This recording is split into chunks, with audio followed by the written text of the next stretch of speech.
Yo, this is Mr. Chief. We at Northwest Real Reggae Festival. It was a great day.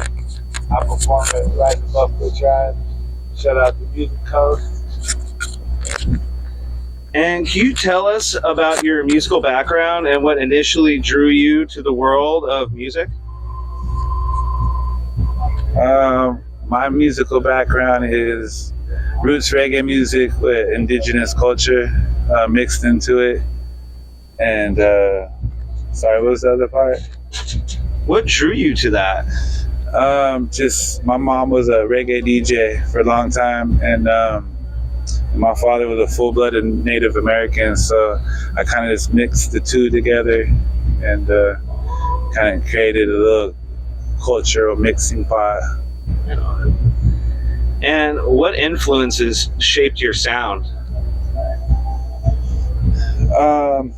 So definitely indigenous culture, being raised around sweat lodge and ceremony, and then also Native American culture mixed with the Rastafarian culture through my mother being a reggae DJ, and she definitely played a role in the influence in my music.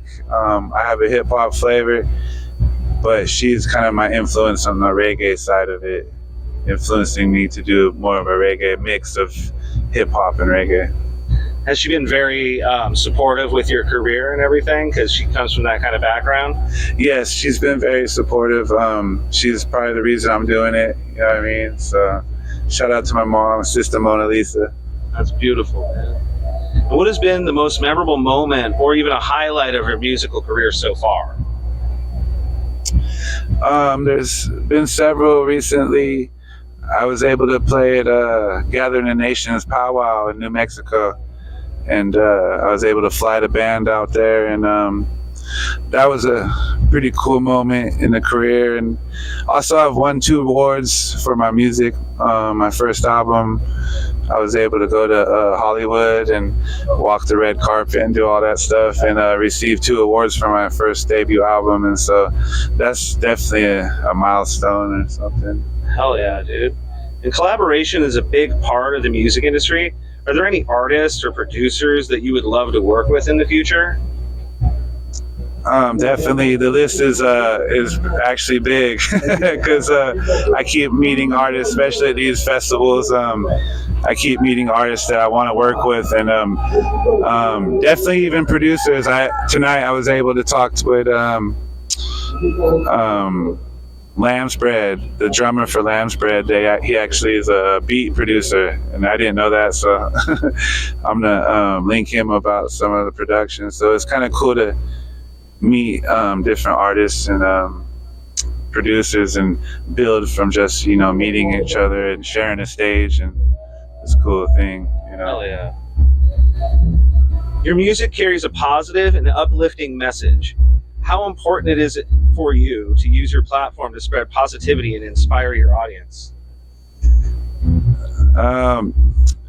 It's kind of the core factors, the core vibe of my music is one tribe vibe. It's about unity and connecting all kinds of cultures together. Like I said, I have a cultural mixing pot of Native American culture, Rastafari culture, even just Southern Oregon where I was raised. There's a culture in itself, Ganja culture, and kind of just putting all these flavors together and representing something unified. And so that's the core value is just togetherness, nation to nation. Can you share any challenges you've had to face as an independent artist and how you overcame them? One big reason, and you might see it in a little bit of this interview, is I've worked with my confidence and also my mental health. So taking time out to heal yourself and do the work to get yourself on point so that you could rise to the occasion and be the artist that you accept your blessings and carry on and keep rising. You have to really put in that work and give thanks for every moment and opportunity that you get. So.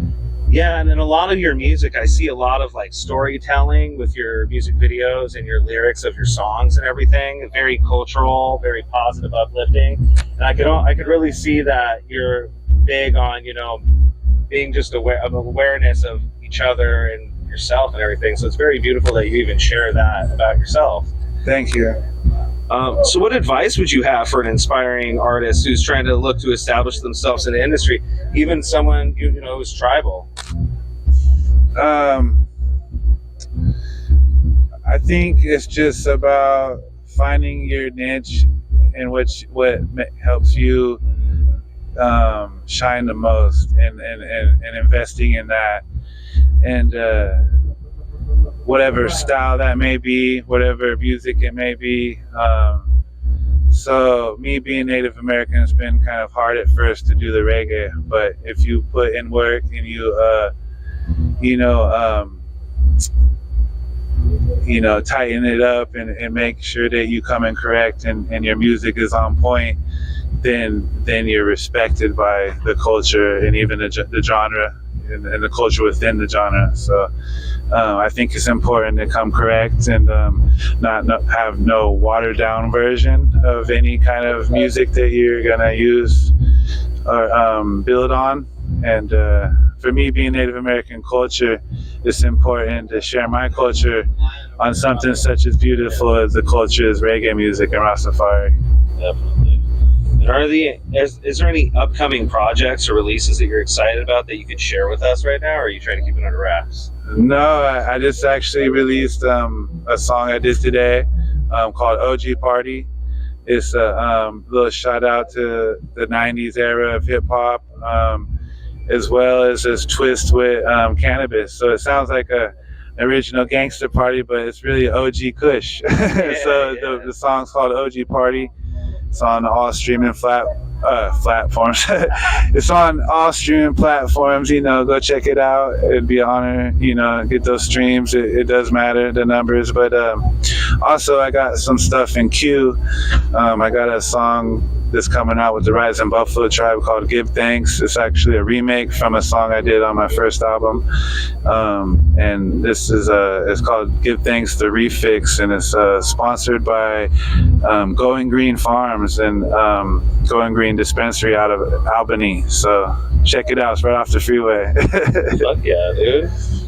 And how do you balance your artistic vision and staying true to yourself with the demands and the expectations of the music industry? Sorry, could you say that one again? Not a problem. So how do you balance your artistic vision while not changing yourself for like the music industry or people trying to tell you should be a certain way? Yeah, I mean that kind of goes with jumping into the reggae music. If you want to go the Rastafarian way, that you have to definitely do your study, read the Coptic Bible, learn from the elders, and so when you go into it, you definitely have to be more persistent with the message that you're coming across with it needs to be accepted by the culture and also uplifted in a way. So. Okay, man. And lastly, what message or feeling do you want your listeners to take away from your music? Most of the time, I just want people to leave with a conscious message. It's not always positive, but it makes you think about things, and I'm a conscious artist, but I'm not always positive, and I think it's a good balance. It's important to have a good balance, within the light and dark and the positive and negative, because there's issues, especially in indigenous culture, where you have to speak about harsh things and hurtful things that bring up the past, but I think it's important. There's a place for that. So, well, thank you, brother. Thank you so much for giving me your time. And I know we've been waiting to do it for a minute. Yeah. Thank you so much, man. It's an honor. Shout out to Music Coast. Boom, Mr. Chief Day Day. I love it.